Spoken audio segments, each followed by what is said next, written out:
Hello friends, welcome to my channel वाइटलिटीसी। Friends, अभी तक हम इसके पहले हम लेसन 5, 6 और लेसन 2 ये अपना चल रहा है। लेसन 2 के हम एक टॉपिक पढ़ चुके हैं, हम डाइजेस्टिव सिस्टम कंप्लीट कर चुके हैं। अब नेक्स्ट टॉपिक है अपना रेस्पिरेशन। फ्रेंड्स, मैं जो भी टॉपिक आपको पढ़ा रहा हूँ उनके नोट्स भी आपको साथ में वीडियो के लास्ट में जो भी टॉपिक मैंने आपको समझाया उसके नोट्स मैं आपको साथ में अवेलेबल कराता चलूँगा। तो आप वीडियो को ज़्यादा से ज़्यादा लाइक और शेयर ज़रूर करें ताकि मेरा कॉन्फिडेंस बढ़ता रहे और मैं आपके साथ जुड़ा रहूँ। ठीक है फ्रेंड्स, तो अपना टॉपिक है रेस्पिरेशंस। वैसे तो अपना जो सिस्टम है वो कौन सा, अब ये रेस्पिरेटरी सिस्टम, ह्यूमन सिस्टम के अंदर ही अब किसकी बात करेंगे, अब हम रेस्पिरेटरी सिस्टम की बात करेंगे। तो रेस्पिरेटरी सिस्टम में सबसे पहले हम बात करते हैं फ्रेंड्स कि रेस्पिरेशंस होता क्या है, रेस्पिरेशंस हम किसे कहेंगे। तो एक सिंपल सी अगर बात करें तो सिर्फ हम इतना सा बोल सकते हैं कि ऑक्सीजन का इंटेक करना और CO2 का आउटपुट करना, मतलब ऑक्सीजन को अंदर लेना और CO2 को बाहर छोड़ना ही क्या कहलाता है, अपने रेस्पिरेशंस कहलाता है। पहली चीज़ थे। दूसरी एग्जैक्ट डेफिनेशंस की अगर हम बात करें इसकी, तो रेस्पिरेशन जो होता है फ्रेंड्स वैसे तो होता क्या है कि जो हम फूड कंटेंट लेते हैं, फूड का मतलब हम एक तरीके से क्या ले रहे हैं, उस फूड के साथ ग्लूकोज ले रहे हैं। जैसे कि हमने यहाँ पर हम ग्लूकोज की अगर बात करें तो उसका फॉर्मूला क्या होता है कि C6H12 और O6। ठीक है फ्रेंड, जो हमने ग्लूकोज लेते हैं तो ये ग्लूकोज क्या करता है, हमारे शरीर में जो ऑक्सीजन होती है ऑक्सीजन के साथ क्रिया करता है। ठीक है, ऑक्सीजन से क्रिया करने के बाद क्या बनती है, CO2 बनती है और साथ में जल और क्या होती है, एनर्जी प्रोड्यूस होती है। ठीक है फ्रेंड्स, तो ये जो काम हो रहा है हमारे शरीर के अंदर, जो एनर्जी प्रोड्यूस हो रही है अपने भोजन के बाद, ऑक्सीकरण, भोजन के बाद ऑक्सीजन के द्वारा जब उसका ऑक्सीकरण होता है तो जो एनर्जी प्रोड्यूस होती है, तो इस चीज़ को हम क्या बोलते हैं, रेस्पिरेशंस। ठीक है फ्रेंड्स, तो इस चीज़ का विशेष ध्यान रखना कि इसकी डेफिनेशंस क्या हो गई। Respiration is a complex process in which we intake oxygen to oxide food and produce energy along with carbon dioxide. It involve following step. तो ये जो रिएक्शन है फ्रेंड्स, यही क्या कहलाएगी, अपने रेस्पिरेशंस। हमसे जो लेसन 5 में हमने, लेसन 6 में हमने डिस्कस करी थी, तो वहाँ पे हमने एक रिएक्शन पढ़ी थी एक्सोथर्मिक। तो फ्रेंड्स, कभी कभी हमसे ये भी पूछा जाता है कि जो रेस्पिरेशंस होती है वो किस प्रकार की रिएक्शन से। ठीक है, तो वहाँ पे हमें ध्यान रखना है वो क्या होती है, एक एक्सोथर्मिक के रेस्पिरेशंस क्या है, एक प्रकार की एक्सोथर्मिक है, क्योंकि यहाँ भी क्या हो रहा है, हम एनर्जी प्रोड्यूस हो रही है। तो जिस रिएक्शन में एनर्जी प्रोड्यूस होती है वो क्या होती है, एक्सोथर्मिक। तो यहाँ पर रेस्पिरेशन भी क्या है, एक प्रकार की एक्सोथर्मिक। तो फ्रेंड्स, रेस्पिरेशन की आप डेफिनेशन भी याद रखें और हो सके रिएक्शंस भी आप याद रखना चाहो तो ये भी याद रख सकते हो। अब रेस्पिरेशन की जो स्टेप्स है तो उसमें क्या क्या होता है, जैसे इस रिएक्शंस के साथ क्या क्या होता है। एक तो सबसे पहले हम बात करते हैं ब्रीथिंग। तो एक तो होता है इसमें ब्रीथिंग, इसके अलावा जैसे एक्सचेंजेस गैसेस, मतलब ऑक्सीजन लेना और CO2 को बाहर छोड़ना, तो एक्सचेंजेस ऑफ गैसेस। ठीक है फ्रेंड्स, गैसें का एक्सचेंज होता है। इसके अलावा इंस्पायरेशंस होता है। ठीक है, गैस ली जाती है। और ऑक्सीडेशन, फूड का क्या होता है इसमें, ऑक्सीडेशन ऑफ फूड। तो जो रेस्पिरेशन है उसके अंदर ये सभी स्टेप देखी जाती है। ठीक है फ्रेंड्स, ये थी रेस्पिरेशन के बाद। अब हम बात करते हैं ह्यूमन रेस्पिरेटरी सिस्टम क्या होता है। तो ह्यूमन रेस्पिरेटरी सिस्टम में हम पहले ये बात करते हैं कि रेस्पिरेटरी जो है ऑर्गन्स क्या होते हैं। तो सिंपल सी बात है कि जो रेस्पिरेशन में यूज़ होते हैं वो सभी ऑर्गन्स क्या कहलाएंगे, रेस्पिरेटरी ऑर्गन्स कहलाएंगे। और उन ऑर्गन से मिलकर जब कोई सिस्टम बनता है तो उसे हम क्या कहेंगे, रेस्पिरेटरी सिस्टम कहेंगे। जैसे हम इसको एक डायग्राम के अकॉर्डिंग बात करते हैं, जैसे डायग्राम है फ्रेंड्स, इसमें ये डायग्राम दिया हुआ है। तो इस डायग्राम में जैसे ऊपर ही ऊपर जैसे nasal cavity, pharynx, epiglottis, larynx, trachea. ठीक है फ्रेंड्स, इसके अलावा right lungs, left lungs, diaphragm, base. तो ये सभी चीज़ें फ्रेंड्स जो अपने रेस्पिरेशन ऑर्गन्स, ये सभी मिलकर आपस में क्या बनाते हैं, एक रेस्पिरेटरी सिस्टम बनाते हैं। अब रेस्पिरेटरी सिस्टम जो होता है फ्रेंड्स, ये कुछ चीज़ों से मिलकर बना होता है। जैसे इसको हमने अलग अलग डिवाइड किया गया है। एक तो जैसे अपर रेस्पिरेटरी सिस्टम और साथ में एक लोअर रेस्पिरेटरी सिस्टम। जैसे अपर रेस्पिरेटरी सिस्टम, अपर, लोअर और एक है रेस्पिरेटरी मसल्स। एक क्या होता है इसमें, लोअर रेस्पिरेटरी सिस्टम और एक होती है रेस्पिरेटरी मसल्स होती है साथ में, रेस्पिरेटरी मसल्स। तो हम इनके एक एक के बारे में डिस्कस करेंगे। सबसे पहले हम फ्रेंड्स बात करते हैं हम अपर रेस्पिरेटरी सिस्टम के। अपर रेस्पिरेटरी सिस्टम में हम क्या क्या पढ़ते हैं। तो अपर रेस्पिरेटरी सिस्टम में आपके क्या आता है, जैसे नोज़, माउथ, फेरिंग्स, ठीक है फ्रेंड्स, फेरिंग्स और लेरिंग्स, ये सभी क्या होते हैं अपने अपर रेस्पिरेटरी के अंदर आते हैं। तो अपर रेस्पिरेटरी के अंदर हम सबसे पहले बात करते हैं नोज़ के बारे में, ठीक फ्रेंड्स। तो अपर रेस्पिरेटरी में नोज़ के बारे में बात करते हैं। तो नोज़ जो है फ्रेंड्स मोस्टली ये क्या होती है, नेज़ल कैविटी में ओपन होती है। नोज़ को हम क्या बात कर सकते हैं कि जो अपने आउटर साइड में दो ओपनिंग देखी जाती है, एक पेयर्स के रूप में होती है नोज़, और इसमें क्या होती है, दो ओपनिंग देखी जाती है। नोज़ के अंदर क्या होती है, दो ओपनिंग देखी जाती है।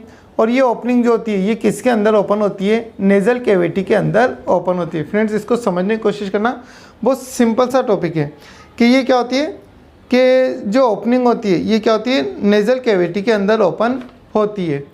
अब नेज़ल कैविटी के अंदर क्या होती है, इसमें एक तो हेयर्स पाए जाते हैं, रोम पाए जाते हैं। तो यहाँ पर क्या होते हैं, हेयर्स ऑलरेडी यहाँ पर क्या होते हैं, हेयर्स पाए जाते हैं। और इस हेयर्स के पीछे बैक साइड पे यहाँ पर क्या होती है, एक तरीके से जो म्यूकस होती है, म्यूकस प्रेजेंट होती है, म्यूकस सेल्स प्रेजेंट होती है।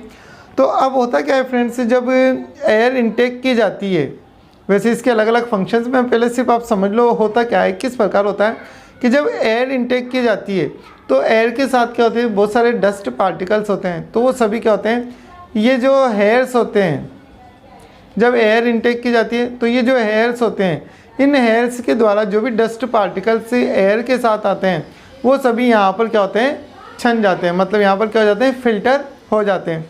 इसके बाद जब ये एयर आगे की ओर मूव करती है और जब ये इस म्यूकस से टकराती है तो इस एयर में मान लो अगर अभी भी कुछ जो माइक्रो ऑर्गेनिज्म प्रेजेंट होते हैं तो माइक्रो ऑर्गेनिज्म क्या हो जाते हैं, इस म्यूकस के यहाँ पर क्या हो जाते हैं, चिपक जाते हैं।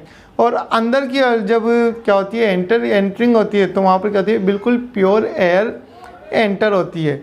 तो नेज़ल कैविटी का अब हम इस हिसाब से बात करते हैं कि नेज़ल कैविटी के फंक्शंस क्या होते हैं। हमसे पूछे जाते हैं नेज़ल कैविटी के फंक्शंस क्या होते हैं। तो वहाँ पे हम सबसे पहले बात करेंगे, एक तो होता है एयर फिल्ट्रेशन।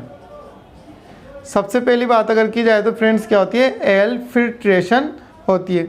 दूसरी चीज़ अगर बात की जाए तो वार्मिंग। ये क्या करती है कि जो एयर आ रही है, जैसे मान लो बहुत ज़्यादा गर्म एयर आ रही है, बहुत ज़्यादा ठंडी आ रही है, तो उसको वार्मिंग करने का काम भी ये करती है। इसके अलावा जैसे जो भी टेम्परेचर होता है एयर का तो उसको मेंटेन करने का काम भी किसके द्वारा होता है, इस म्यूकस, जो म्यूकस होती है ये म्यूकस क्या करती है, उसके टेम्परेचर को भी मेंटेन करती है। क्योंकि हो सकता है जो एयर बाहर से आ रही हो वो बहुत ज़्यादा गर्म हो या बहुत ज़्यादा ठंडी हो, तो वो अपनी बॉडी के हिसाब से उसको क्या किया जाता है, मेंटेन किया जाता है। ठीक है, इसके अलावा प्रोटेक्शन के नेज़ल कैविटी के द्वारा क्या होता है, प्रोटेक्शन का काम भी किया जाता है। क्योंकि म्यूकस क्या होती है, एयर के साथ जो माइक्रो ऑर्गेनिज्म आ रहे हैं तो म्यूकस के द्वारा वहीं रुक जाते हैं, तो प्रोटेक्शन का काम भी होता है और ह्यूमिडिफिकेशन का काम भी करती है। इसके अलावा नेज़ल का एक और फंक्शंस होता है कि सेंस ऑफ स्मेल, स्मेल का सेंस भी कराती है। तो ये था अपने नेज़ल कैविटी के बारे में। ठीक है फ्रेंड्स, नेक्स्ट हम बात करते हैं अब इसके बाद माउथ। फ्रेंड्स माउथ के बारे में सिर्फ मोस्टली इतना सा ध्यान रखना कि माउथ क्या होता है, अपने सेकेंडरी रेस्पिरेटरी ऑर्गन माना जाता है। कि माउथ क्या होता है, एक सेकेंडरी रेस्पिरेटरी इनहालेशन का काम करता है ये भी। ठीक है, कि जब नोज़ किसी भी कारण की वजह से, जैसे नोज़ नेज़ल कैविटी या नोज़ क्या हो रही है, ब्लॉक हो रही है, अब हम उसके द्वारा रेस्पिरेशन नहीं कर पा रहे, तो फिर उसके बाद दूसरा ऑप्शन अपने पास क्या रहता है, माउथ रहता है। तो माउथ को क्या किया जाता है, एक प्रकार से सेकेंडरी रेस्पिरेटरी ऑर्गन्स के रूप में हम इसको यूज़ करते हैं। नेक्स्ट हम बात करते हैं फेरिंग्स।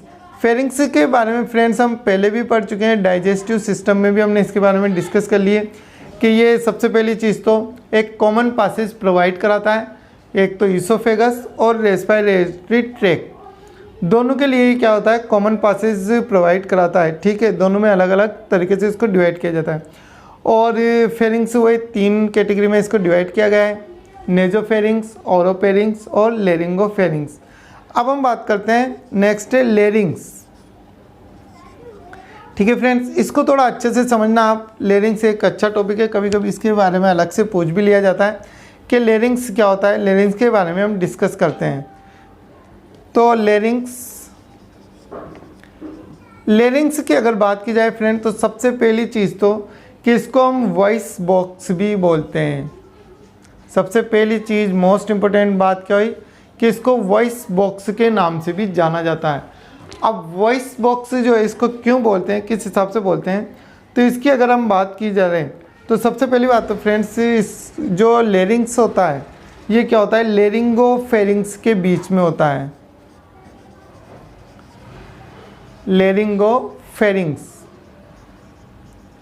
लेरिंगोफेरिंग्स के क्या होता है, बिल्कुल फ्रंट में होता है। लेरिंग्स जो फेरिंग्स है इसको लेरिंगोफेरिंग्स क्यों कहते हैं, क्योंकि लेरिंग्स के सामने होता है और लेरिंग्स जो है वो इसके सामने होता है। इसे कैसे भी आप बोल सकते हो। तो लेरिंग्स जो क्या है, लेरिंगोफेरिंग्स के सामने होता है। पहली चीज़ तो ये।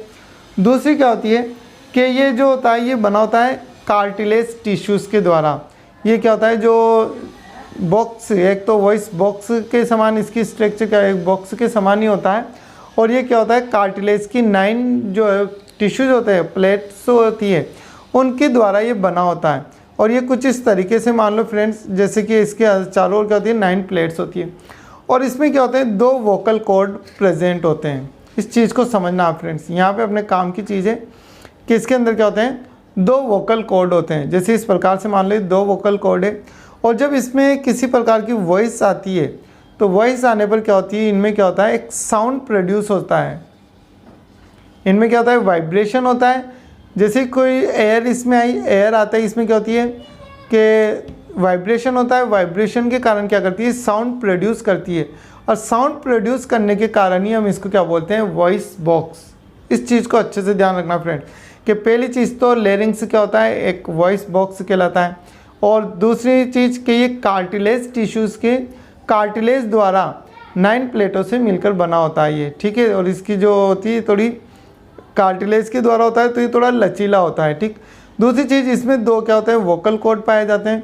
और जब इन वोकल कॉर्ड में एयर्स आती है तो एयर आने के कारण इनमें वाइब्रेशन होता है। और वाइब्रेशन के कारण क्या होता है कि वेरियस टाइप के साउंड प्रोड्यूस होते हैं। इस वजह से इसको हम वॉइस बॉक्स कहते हैं। ये इसका सबसे मेन पॉइंट है। ठीक फ्रेंड्स, अब नेक्स्ट हम बात करते हैं इसके बाद लोअर रेस्पिरेटरी ट्रैक्ट। तो लोअर रेस्पिरेटरी ट्रैक्ट में हम सबसे पहले बात करेंगे, ये तो था अपने अपर रेस्पिरेटरी सिस्टम कि अपर रेस्पिरेटरी सिस्टम में कौन कौन से टॉपिक है। ठीक है, जिसमें नोज़, फेरिंग्स, माउथ, इन सब के बारे में हम डिस्कस कर चुके हैं।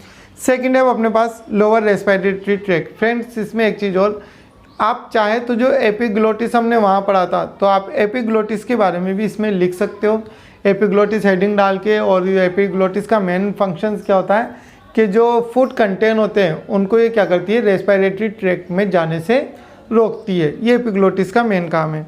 अब हम बात करते हैं लोअर रेस्पिरेटरी ट्रैक्ट। तो लोअर रेस्पिरेटरी ट्रैक्ट में सबसे पहले हम बात करेंगे ट्रेकिया। लोअर रेस्पिरेटरी ट्रैक्ट का फर्स्ट टॉपिक ही अपना क्या है, ट्रेकिया। तो ट्रेकिया क्या होती है फ्रेंड्स, कुछ इस तरीके से होती है। ये अपने क्या हो गई, ट्रेकिया हो गई। और इस ट्रेकिया में क्या होते हैं कि सी आकार के, जो सी शेप्ड के क्या होते हैं यहाँ पर, ये छोटे छोटे, और ये भी किसके बने होते हैं, कार्टिलेज के, कि सी शेप्ड जो स्ट्रक्चर पाई जाती है यहाँ पर। और ये भी किसके होते हैं, अपने कार्टिलेज टिश्यूज़ के बने होते हैं। मतलब कार्टिलेज टिश्यू एक तरीके से क्या होते हैं, लचीले होते हैं। और जो ट्रेकिया होती है इसकी लेंथ होती है लगभग 10 से 12 सेंटीमीटर।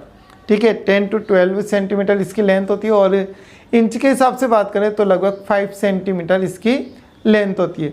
और इसके अंदर क्या होते हैं, ये सी आकार के जो ये संरचना है कार्टिलेज के बने होते हैं, ये क्या होती है, ये स्ट्रक्चर यहाँ पर प्रेजेंट होती है। और ये जो इनकी संख्या जो होती है ये लगभग होती है 16 to 20।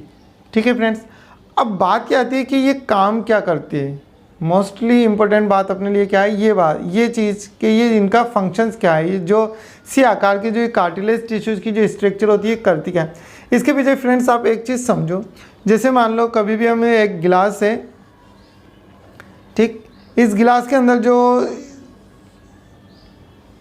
जो पाइप होता है, इस पाइप के द्वारा इससे जैसे हम पानी वगैरह खींचते हैं, अगर इसके अंदर पानी नहीं होता और इस पाइप को खींचा जाता है तो ये पाइप क्या होता है, कुछ इस तरीके से यहाँ से क्या होता है, चिपक जाता है। जोर से खींचने पर क्या होता है, चिपक जाता है। अब यही सिचुएशन क्या होती है कि अपनी ये जो ट्रेकिया है, अगर ट्रेकिया में ये जो स्ट्रक्चर जो होती है, ये सी शेप्ड जो स्ट्रक्चर होती है, यदि ये प्रेजेंट नहीं होती तो जब भी कोई व्यक्ति जोर से मतलब जो इनटेक करता, मतलब इंस्पायरेशन हो तो जोर से इनहेलेशन करता किसी भी एयर वगैरह किसी भी चीज़ का, तो ये क्या होती है, इसकी ट्रेकिया क्या होती है, यहाँ पर कोलेप्स हो जाती। मतलब ये क्या हो जाती, कुछ इस तरीके से अंदर की ओर चिपक जाती। इसकी कंडीशंस कैसी हो जाती, कोलेप्स हो जाती है अंदर से, कुछ इस तरीके से जोर से, जैसे वो रेस्पिरेशन की कंडीशंस आती है, जोर से इनहेल करता किसी भी चीज़ को, तो ये इस तरीके से कोलेप्स हो जाती। तो इसको कोलेप्स होने से, इसको चिपकने से बचाने के लिए ही यहाँ पर क्या पाए जाते हैं, जो सी शेप्ड स्ट्रक्चर्स ये प्रेजेंट होती है। ठीक है फ्रेंड्स, तो ध्यान रखना है, यहाँ पर कभी कभी पूछ लिया जाता है कि ट्रेकिया के अंदर जो सी शेप्ड कार्टिलेज स्ट्रक्चर होती है वो उनका फंक्शंस क्या है, तो ये इसको कोलेप्स होने से बचाने का काम करती है। ठीक है फ्रेंड्स, अब ये जो ट्रेकिया होती है, ये ट्रेकिया जैसे ही थोरेसिक कैविटी में आती है, थोरेसिक कैविटी में आकर क्या होती है, ये दो पार्ट्स में डिवाइड हो जाती है। एक तो क्या होती है, लेफ़्ट पार्ट में, लेफ़्ट लंग्स में चली जाती है, और एक क्या होती है, राइट पार्ट में, राइट लंग्स में चली जाती है। तो इस प्रकार की क्या होता है, ये अपने और के लंग्स में चली जाती है। अब फ्रेंड्स, जो राइट लंग्स, सॉरी इसके बारे में बाद में बात करेंगे। और जैसे ही लंग्स में एंटर होती है, लंग्स में एंटर होने के बाद ये क्या होती है, छोटी छोटी क्या होती है, ब्रांचेज में डिवाइड हो जाती है। लंग्स के अंदर जाकर क्या होती है, छोटी ब्रांचेज में डिवाइड हो जाती है। तो ट्रेकिया के बाद हम इसको क्या बोलेंगे, ब्रोंकाई। और ब्रोंकाई जब आगे जाकर और ज़्यादा छोटी छोटी ब्रांचेज में, स्मॉलेस्ट ब्रांचेज में डिवाइड होती है, तो फिर इनको बोलते हैं हम ब्रोंक्यूल्स। और फिर ये ब्रोंक्यूल्स क्या होती है फ्रेंड्स, बिल्कुल स्मॉलेस्ट क्या होती है कि जो ये स्ट्रक्चर्स होती है, सेक होते हैं, छोटे छोटे ट्यूब्यूल्स होते हैं, टीनी एयर सेक्स के नाम से भी इनको जानते हैं, या फिर हम इनको क्या बोलते हैं, एल्यूलाई। तो ये क्या होती है, एल्यूलाई में जाकर ओपन होती है। ये बिल्कुल क्या होते हैं, ये गैसों का एक्सचेंज करने का काम करती है। अब ये किस प्रकार होते हैं फ्रेंड्स, तो इसको मैं स्ट्रक्चर के अकॉर्डिंग आपको दिखाता हूँ। जैसे तो फ्रेंड, जो एल्यूलाई होती है वो कुछ इस प्रकार से होती है। जैसे गोल गोल जो राउंड जो चक्कर दिख रहे हैं, और इसके चारों ओर जो ये दिख रही है ब्लू और रेड लाइनें जो दिख रही है, ये तो ब्लड वेसल्स है। और इनके अंदर जो संरचना है, ये क्या अपने पास, एल्यूलाई। ठीक है, और यहाँ पर ये एल्यूलाई से क्या होती है, गैसेज एक्सचेंज होती है। कि जो आर्टरी होती है, जो रेड वाली दिख रही है, ये रेड वाली जो आर्टरी है, ये तो क्या करती है, ऑक्सीजनेटेड ब्लड लाती है। ठीक है, और जो ब्लू है, यहाँ पर क्या होती है, ये CO2, ठीक है, यहाँ से क्या करती है कि यहाँ पर एल्यूलाई से ऑक्सीजन गैस इसमें छोड़ी जाती है, और CO2 ये ब्लू वाली लेकर और ये वापस हार्ट तक जाती है। तो यहाँ पर गैसों का एक्सचेंज होता है, तो ये गैसों के एक्सचेंज में काम आती है, इसको हम एल्यूलाई बोलते हैं। ठीक है फ्रेंड्स,